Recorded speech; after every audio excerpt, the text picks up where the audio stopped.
Gone are the days of growing a small plant in your mom's basement. Pot has gone mainstream. This is a corporation. This isn't a basement grow. We're a legitimate industry. We've been written to the Constitution of Colorado, and yet we're still treated as third-class citizens on many levels. Despite making $4 million last year, successful entrepreneurs like Vanderveer can't get financing to expand her business. Banks aren't rolling out the red carpet for Colorado's marijuana industry. Before opening this restaurant, Scott Dura and his wife made edibles, going beyond pot brownies with gourmet offerings like marinara sauce with marijuana.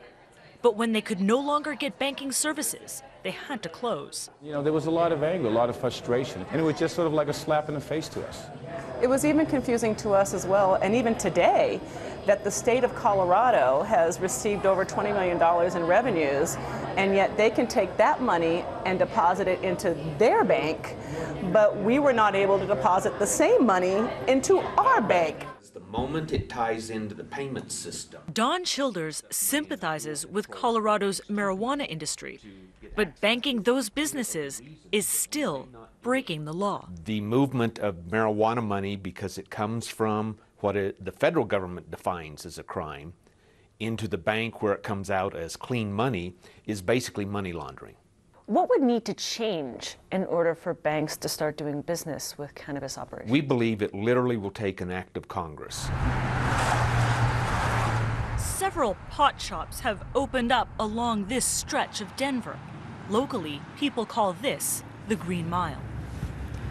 Some estimate that Colorado's marijuana industry could become worth $10 billion in the next 5 years. Until now, Washington, D.C. has generally looked away from all of this.